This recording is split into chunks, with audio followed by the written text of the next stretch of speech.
Hello guys, welcome to my channel के drama Hindi explanation. आज हम बात करने वाले हैं रीमैरिज एंड डिज़ायर के एपिसोड नंबर 6 की। इस एपिसोड की शुरुआत में हम जिन्यो को देखते हैं जो यूसुन के पास पहुंचती है हेसुन की शिकायत लेकर के। वो कहती है कि मैंने ह्यूंजू को इतना समझाया लेकिन ह्यूंजू ने हेसुन को ट्यूशन से नहीं निकाला। वो कल भी जिन्हो के साथ घूम रही थी। यूसुन कहती है अगर ऐसा है तो हम तुम्हारे लिए दूसरा ब्लैक मेंबर भी चूज़ कर सकते हैं। जिन्यो कहती है नहीं, मुझे वही चाहिए, मैं उसी से शादी करूँगी। इधर हेसुन को अपनी कार बेचनी पड़ती है ताकि वो कोई छोटा सा घर ले सके। फिर पिछली रात का फ्लैशबैक दिखाया जाता है। हिंजू और जिन्यो को साथ में देखने के बाद हेसुन वहाँ से चली जाती है। हेसुन के वहाँ से निकलने के बाद जिन्यो भी उसके पीछे निकल जाती है और बाहर आके कहती है कि मैंने तुम्हें मना किया था ना यहाँ आने से, फिर भी तुम आई। तो हेसुन कहती है तुम मुझे कब तक डराती रहोगी, आखिर एक ना एक दिन मैं ये बात बता ही दूंगी हिंजू को, इसलिए तुम्हारे लिए अच्छा होगा कि तुम मुझे बार बार धमकी मत दो। जिन्यू चिढ़ जाती है सुन के, कहती है जैसे मैंने तुम्हारे पति को अपने कंट्रोल में कर लिया था वैसे ही हिंजू भी मेरे कंट्रोल में होगा एक दिन। फिर फ्लैशबैक ख़त्म हो जाता है।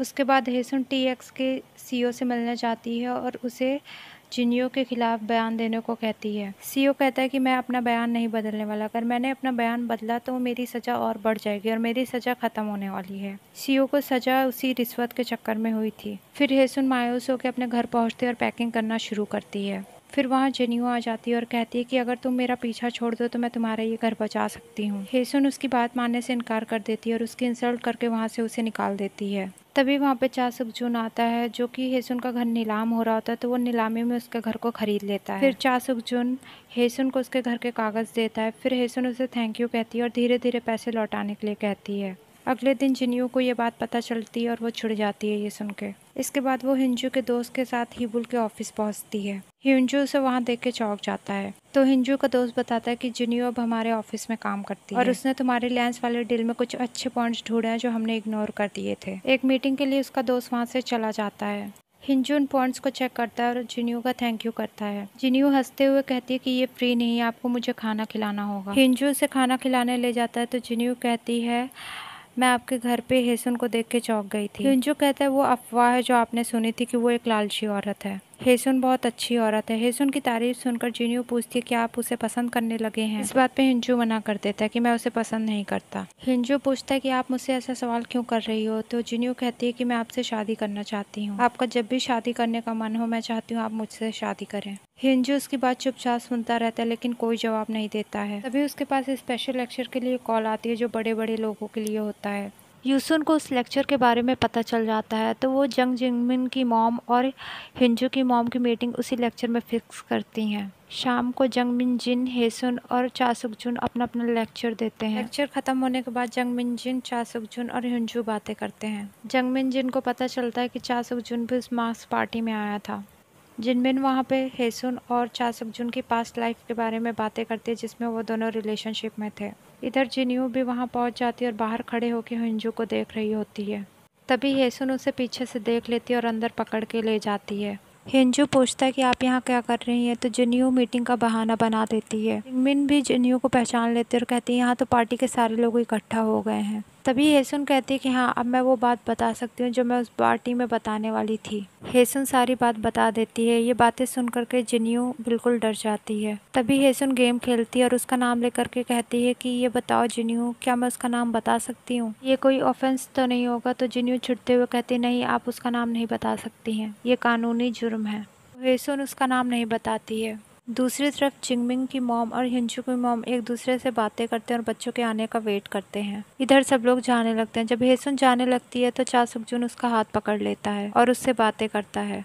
जो उन लोगों को देख लेता है और बस देखता रहता है। जिंगमिन और जिन्यू उसके पास आके बातें करने लगते हैं लेकिन हिंजू इन दोनों की बातों को इग्नोर करता है और उन लोगों को देखता रहता है। थोड़ी देर बाद जिंगमिन वहाँ पहुँच जाती है जहाँ उसकी मॉम लोग बैठी होती हैं। वो सब लोग हिंजू के बारे में पूछते हैं तो जिंगमिन बताती है कि वो किसी मीटिंग में गया है। इधर हेसुन बस के वेट में खड़ी होती है कि हिंजू उसे लिफ्ट देने के लिए आ जाता है। हेसुन उसे मना करती है लेकिन हिंजू के बार बार कहने पे वो लिफ्ट ले लेती है। अगले दिन जिन्यू अपने डैड मिस्टर सोन से मिलने जाती है और उन्हें DNA रिपोर्ट्स देती है। जिन्यू कहती है आपको शक था ना कि मैं आपकी बेटी नहीं हूँ, अब आप कंफर्म कर लीजिए कि मैं आपकी बेटी हूँ या नहीं। डैड को धमकी देती है और वहाँ से चली जाती है। इधर जिन्हो सारे स्कूल में टॉप करता है और बहुत खुश होता है। तभी उसके पास उसकी मॉम का कॉल आता है, लेकिन वो नहीं उठाता। हेसुन उससे कॉल न उठाने का रीज़न पूछती है तो वो बताता है, जिस दिन मैं आपके पास आया था उससे पहले मैं अपनी मॉम से मिलने गया था और वो एक आदमी से मिल रही थी, इसलिए मैं वहाँ से वापस आ गया। तब हमें पता चलता है कि ये आदमी कोई और नहीं, हिंजू का दोस्त है जो लैंडसॉफ्ट का CEO है। तभी वहाँ जिन्हों की दादी भी आ जाती है और हेसुन की तारीफ करती है। तभी हिंजू भी वहाँ आ जाता है और हेसुन का धन्यवाद करता है। हिंजू हेसुन और उसकी बेटी को अपने बेटे के साथ बोट पे ले जाता है, जहाँ वो सब खाना खाते हैं और मस्ती करते हैं। उसके बाद वहाँ जिन्हों को खेलते हुए चोट लग जाती है और हेसुन उसकी पट्टी करती है और उसका ख्याल रखती है। ये देख के हिंजू उसे देखता रहता है। वहाँ से जाने के बाद हिंजू उसे कार गिफ्ट करता है, लेकिन हेसुन उसे लेने से मना कर देती है। फिर जिन्हों बहुत रिक्वेस्ट करता है, तब हेसुन कार ले लेती है। इधर जिन्हों लीगल पेपर देने के बाद हिंजू की एक्स-वाइफ से मिलती है और उसे हेसुन के खिलाफ भड़काती है। जिन्हों कहती है कि मैंने सुना है आपके एक्स हस्बैंड ने एक ट्यूशन टीचर रखी है जो हिंजू को फंसा रही है और जिन्हों को भी अपनी तरफ कर रही है। ये सुनकर उसकी एक्स-वाइफ को गुस्सा आ जाता है। इधर यूसुन चा सुकजुन और हेसुन की डेट रख देती है और उन दोनों को धोखे से बुला लेती है। वो बातें कर रहे होते हैं, तभी वहाँ पे जिनमिन और हिंजू भी पहुँचते हैं। हिंजू उन्हें साथ में देखता और थोड़ा दुखी भी हो जाता है।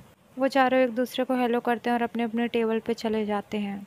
चा सुकजुन कहता है कि ये कोइंसिडेंस नहीं हो सकता, यूसुन ने ये सब कुछ जानबूझ के किया है। हेसुन कहती है कि हाँ शायद। यूसुन मेरी और हिंजू के मिलने से परेशान है। वो थोड़ी देर बातें करते हैं। दूसरी तरफ जिमिन चा सुकजुन और हेसुन की पास्ट लाइफ के बारे में बात करती है। वो बताती है कि ये दोनों कॉलेज में भी साथ थे और किस्मत ने इन्हें फिर से मिला दिया। थोड़ी देर बाद वो सब चले जाते हैं। नेक्स्ट डे हिंजू के एक्स वाइफ जिन्यू की बातों में आके हिंजू के घर पहुंचती है। हिंजू उसे देख लेता है और वहां आने का रीजन पूछता है। उसकी एक्स वाइफ उसे उल्टा सीधा सुनाने लगती है कि तभी हेसुन नीचे आ जाती है। वो हेसुन के बारे में उल्टा सीधा बोलने लगती है। जब हिंजू उसे चुप रहने के लिए कहता है तो वो उसे भी थप्पड़ मार देती है। इसके बाद हिंजू को गुस्सा आ जाता है और वो उसे धमकी देके भगा देता है। उसके जाने के बाद हेसुन भी जाने लगती है तो हिंजू उससे माफी मांगता है और ड्रिंक के लिए पूछता है। तब वो दोनों साथ में जाते हैं और ड्रिंक करते हैं। हिंजू हेसुन को अपनी दुख भरी बातें बताता है और अपना मन हल्का करता है। हेसुन कहती है, मुझे नहीं पता था कि आप भी मेरी तरह अकेले, हम दोनों को ही धोखा मिला और हम दोनों ही दर्द सह रहे हैं। वो दोनों बहुत बातें करते हैं और बहुत ड्रिंक करते हैं। फिर वो दोनों वॉक पे निकल पड़ते हैं। हिंजू कहता है, आज मेरा मन हल्का हो गया, तुमसे मैंने अपनी बातें शेयर की। कहता है कि तुमने मुझ पे एहसान किया, तुम्हें मेरी जब भी ज़रूरत होगी तुम मुझसे कह सकती हो।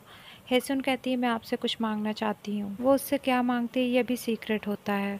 नेक्स्ट डे जिन्यू यूसुन से मिलती है और कहती है, मैंने सब कुछ ट्राई कर लिया लेकिन हेसुन मेरे रास्ते से हट ही नहीं रही है। तब यूसुन कहती है कि वो तुम्हें बर्बाद करना चाहती है और इतनी आसानी से नहीं हटने वाली। फिर शाम को सब लोगों के पास एक पार्टी का इनविटेशन आता है। ये पार्टी हिंजू दे रहा होता है। इधर टैक्स कंपनी का CEO जेल से छूट जाता है और जिन्यू से अपने पैसे मांगता है। तब जिन्यू कहती है, अगर तुम मेरा एक काम कर दो तो मैं तुम्हें पैसे दे दूंगी। आज रात तुम्हें एक पार्टी में आना और हेसुन के खिलाफ बोलना है। वो इस बात के लिए राजी हो जाता है। इधर यूसुन एक नई चाल चलती है और अपने पति से कहती है, पार्टी में वो लड़की भी आ रही है जिसे चा सुकजुन पसंद करता है, अगर आप उससे मिलना चाहते हैं तो हमारे साथ चलिए। उसका पति हामी भर देता है और पार्टी शुरू हो जाती है। जिंगमिन को पता चलता है कि चा सुकजुन की सौतेली माँ यूसुन है। सारे गेस्ट पार्टी में पहुंच जाते हैं। उसके बाद हिंजू सबका वेलकम करता है। उसके बाद हिंजू सबके बीच में आ जाता है और वाइन टेस्ट करता रहता है। तभी यूसुन अपने पति के साथ पार्टी में आ जाती है। हेसुन के पास अपने पति को ले जाती है और इंट्रोड्यूस करवाती है कि ये हेसुन है जिसे आपका बेटा पसंद करता है। ये शादीशुदा रह चुकी है और एक बच्चे की माँ भी है। ये सुनकर चा सुकजुन के डैड को गुस्सा आ जाता है और हेसुन तब कहती है कि मैं आपके बेटे की गर्लफ्रेंड नहीं हूँ, हम बस अच्छे दोस्त हैं। तभी चा सुकजुन हेसुन का हाथ पकड़ लेता है और कहता है, पापा मैं इसे पसंद करता हूँ। हिंजू से रोकने की कोशिश करता है और कहता है, यहीं रोक दो, ये मेरी स्पेशल गेस्ट है, तुम ये सब बोल के इसे अनकंफर्टेबल कर रहे हो। हिंजू कहता है कि इसे जिन्यू से भी कुछ कहना है। तो जिन्यू कहती है कि ये झूठ बोल रही है, ये झूठी है, मैंने आपको पहले भी बताया था कि ये कैसी लड़की है। हिंजू कहता है, पहले इसकी बात तो सुन लो। जिन्यू कहती है कि मेरा इसके पति के साथ अफेयर नहीं था, बल्कि वो तो मुझे ब्लैकमेल कर रहा था। तभी वहाँ टैक्स का CEO आ जाता है। जिन्यू उसे देख के खुश हो जाती है। हेसुन कहती है कि सर आप बताइए, इसने आपके साथ भी तो धोखा किया है।